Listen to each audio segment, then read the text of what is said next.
জানেন যে দেশে একটা ক্রান্তিকাল চলছে। আমি সমস্ত রাজনৈতিক দলের নেতৃবৃন্দকে এখানে আমন্ত্রণ করেছিলাম। ওনারা এখানে এসেছেন। আমরা একটা সুন্দর আলোচনা করেছি। সেখানে আমরা সিদ্ধান্ত নিয়েছি যে একটা ইন্টারিম গভর্নমেন্ট আমরা ফর্ম করব। আমরা এখন আর্মি চিফের সাথে একটা আলোচনায় আছি।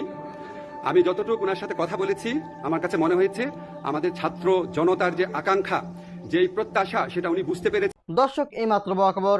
দর্শক, আমরা ইতিমধ্যে সকলে জেনে গেছি কিন্তু শেখ হাসিনা কিন্তু দেশ ছেড়ে পালিয়ে গিয়েছে। দর্শক, শেখ হাসিনা পালানোর পরে কি বার্তা দিল সেনাবাহিনী, দর্শক আপনারা শুনলে অবাক হয়ে যাবেন। দর্শক, ভিডিওতে রয়েছে আরো অনেক গুরুত্বপূর্ণ তথ্য, তাই বলছি সম্পূর্ণ ভিডিওটিকেও স্কিপ করবেন না এবং এমন নিউজ ল্যাব দেখতে যারা ভালোবাসেন দ্রুত চ্যানেলটি সাবস্ক্রাইব করে আমাদের পাশে থাকবেন। দর্শক শ্রোতা, তাই আর কথা না বাড়িয়ে চলুন মূল ভিডিওতে যাওয়া যাক। জানেন যে দেশে একটা ক্রান্তিকাল চলছে। আমি সমস্ত রাজনৈতিক দলের নেতৃবৃন্দকে এখানে আমন্ত্রণ করেছিলাম। ওনারা এখানে এসেছেন। আমরা একটা সুন্দর আলোচনা করেছি। সেখানে আমরা সিদ্ধান্ত নিয়েছি যে একটা ইন্টারিম গভর্নমেন্ট আমরা ফর্ম করব এবং ইন্টারিম গভর্নমেন্টের মাধ্যমে এদেশের সমস্ত কার্যকলাপ চলবে। আমরা এখন মহামান্য রাষ্ট্রপতির কাছে যাব যে এই ইন্টারিম গভর্নমেন্ট ফর্মের ব্যাপারে ওনার সাথে আলাপ আলোচনা করে আমরা একটা ইন্টারিম গভর্নমেন্ট ফর্ম করে দেশ পরিচালনা করব। আমি আপনাদের কথা দিচ্ছি, সমস্ত হত্যা, সমস্ত অন্যায়ের বিচার আমরা করব। আপনারা সেনাবাহিনীর প্রতি আস্থা রাখেন, সশস্ত্র বাহিনীর প্রতি আস্থা রাখেন। আমি সমস্ত দায়িত্ব নিচ্ছি, আপনাদের জানমাল, এবং আপনাদেরকে আমি কথা দিচ্ছি যে আপনারা আশাহত হবেন না। ইনশাল্লাহ আপনাদের যত দাবি আছে সেই দাবিগুলো আমরা পূরণ করব এবং দেশে একটা শান্তি শৃঙ্খলা ফিরিয়ে নিয়ে আসব। আপনারা আমার সাথে সহযোগিতা করেন।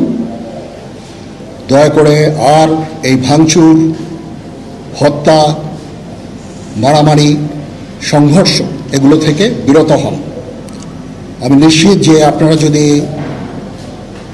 আমার কথা মতো চলেন, আমাদের সাথে যদি একসাথে যদি কাজ করি আমরা, নিঃসন্দেহে আমরা একটা সুন্দর পরিণতির দিকে আমরা অগ্রসর হতে পারব। আপনারা দয়া করে আমাকে সাহায্য করেন। মারামারি করে এই সংঘাতের মাধ্যমে আমরা আর কিছু অ্যাচিভ করতে পারবো না, আর কিছু আমরা পাবো না। সুতরাং দয়া করে আপনারা সমস্ত ধ্বংসযজ্ঞ, সমস্ত অরাজকতা, সমস্ত সংঘর্ষ থেকে বিরত হন এবং ইনশাআল্লাহ আমরা সবাই মিলে একটা সুন্দর ভবিষ্যতের দিকে আমরা অগ্রসর হব। প্রতিটা হত্যার বিচার করা হবে, প্রতিটা অন্যায়ের বিচার হবে। আমরা আজকে সুন্দরভাবে কথা বলেছি। সমস্ত দলের প্রধান দলের নেতারা এখানে উপস্থিত ছিলেন। আমি ওনাদের ইনভাইট করেছিলাম এখানে। ওনারা ভেরি নাইস অফ দেম যে ওনারা এসেছেন, অ্যান্ড আমরা একটা সুন্দর আলোচনা করেছি এবং এই আলোচনাটা ফলপ্রসূ হবে বলে আমি মনে করছি এবং আমরা একটা সুন্দর একটা ইন্টারিম গভর্নমেন্ট ফর্ম করে আমরা দেশ পরিচালনা করব। মাননীয় প্রধানমন্ত্রী পদত্যাগ করেছেন এবং এখন একটা ইন্টারিম গভর্নমেন্ট ফর্ম করে আমরা আমাদের কার্যক্রম পরিচালনা করব। আপনারা একটু ধৈর্য ধরেন, আমাদেরকে কিছু সময় দেন। ইনশাআল্লাহ আমরা সবাই মিলে সমস্ত সমস্যার সমাধান করতে সক্ষম হব। আপনারা আর এই সংঘাতের পথে যাবেন না এবং শান্তি শৃঙ্খলার পথে ফেরত চলে আসেন। আমাদের দেশের অনেক ক্ষতি হচ্ছে, অর্থ সম্পদের ক্ষতি হচ্ছে, জানের লোকজন মারা যাচ্ছে। তো এগুলো থেকে আপনারা বিরত হন এবং আমাদের সাহায্য করেন। আমি সমস্ত দায়িত্ব নিচ্ছি, আপনারা আমাকে সাহায্য করেন।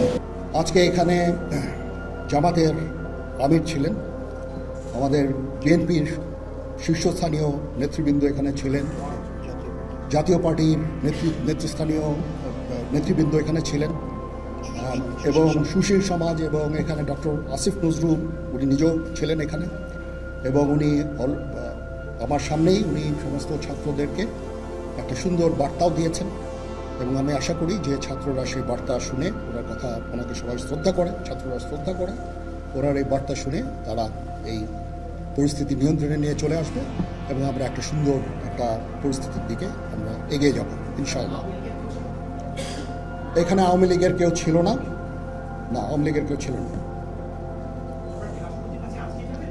হ্যাঁ, আজকেই, বিকজ আমাদের এই সময় নাই, এটা একটা বিশেষ একটা পরিস্থিতি, আমরা আজকেই যে এই পরিস্থিতি এটা একটা আমরা একটা নিয়ন্ত্রণ নিয়ে আসবো। সেনাবাহিনী শান্তি শৃঙ্খলা বজায় রাখার কাজ চালিয়ে যাবে এবং আপনাদের সবার দায়িত্ব, ছাত্রদের দায়িত্ব, রাজনৈতিক নেতৃবৃন্দ এবং রাজনৈতিক কর্মীদের দায়িত্ব হচ্ছে সেনাবাহিনীকে সাহায্য করা এবং আপনারা মিডিয়ার মাধ্যমে আমাদেরকে এই যে একটু আমাদের সাহায্য করেন, সুতরাং আমরা তাহলে এই পরিস্থিতি নিয়ন্ত্রণ সহজেই নিয়ে আসতে পারব। না, যদি জিনিসটা শান্ত হয়ে যায় তাহলে আর কারফিউর কোনো প্রয়োজন নাই, কোনো জরুরি অবস্থার প্রয়োজন নাই, কোনো কারফিউর প্রয়োজন নাই, কোনো গোলাগুলির প্রয়োজন নাই। আমি আদেশ দিয়ে দিয়েছি সেনাবাহিনী কোনো গোলাগুলি করবে না, পুলিশ কোনো গোলাগুলি করবে না। আমি আশা করছি যে আমার এই বক্তব্যের পরে পরিস্থিতি উন্নতি হবে, আমরা একটা সুন্দর পরিবেশের দিকে যাচ্ছি। আমরা এটা না, আমি আজকে রাতের মধ্যে একটা আমরা সলিউশনে যাওয়ার চেষ্টা করবো, বাট আমাদের হয়তো 2-1 দিন সময় দিতে হবে। এটা আমরা এখনও এটা টু আর্লি, আমরা যাচ্ছি যে আমরা কথা বলবো মহামান্য রাষ্ট্রপতির সাথে, আমরা একটা সুন্দর সলিউশনে আমরা পৌঁছাবো।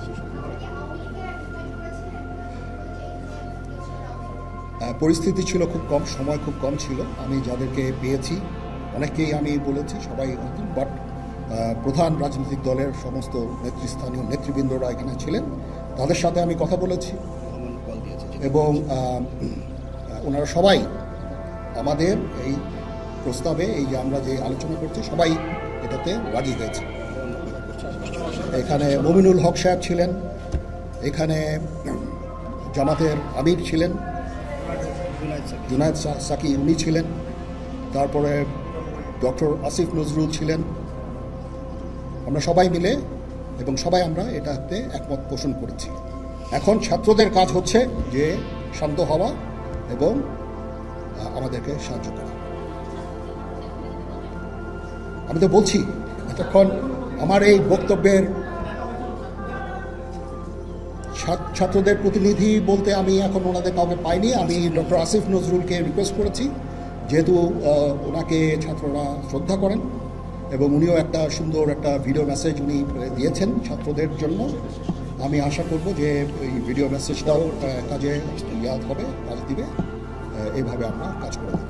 সবাই ভালো থাকেন, সবাইকে ধন্যবাদ। এখানে আপনারা যত প্রশ্ন করতে থাকবেন আমাকে দেরি করাবেন, ইট ইজ টু আর্লি।